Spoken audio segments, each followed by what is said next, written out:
Former Osamis City Vice Mayor Nova Parojinog has filed charges against the chief of the PNP Custodial Service Unit for allegedly sexually assaulting her.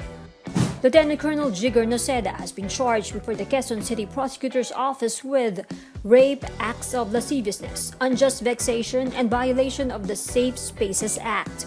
Noceda has been placed under restrictive custody.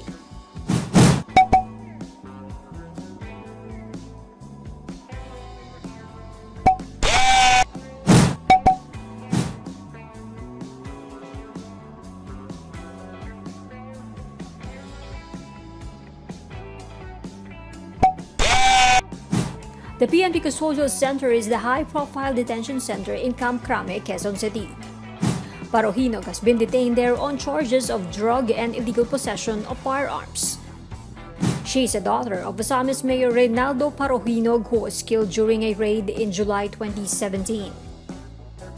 In her affidavit, Parojinog narrated 2 instances where she was allegedly sexually assaulted by Noceda in his office. One on June 9,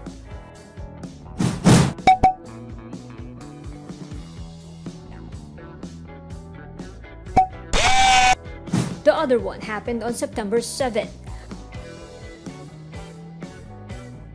Noceda pushed her off the wall and touched her private parts. The official also asked if she can still get pregnant.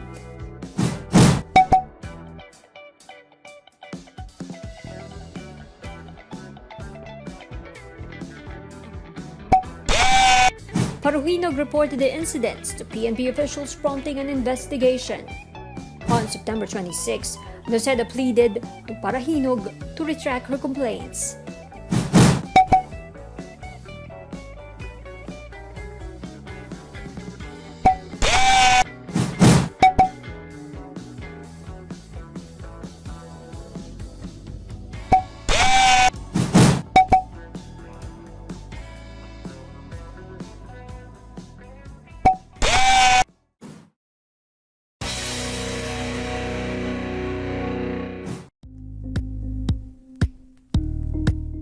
Thank you for watching Politiko TV. Please like and subscribe to our channel for more videos.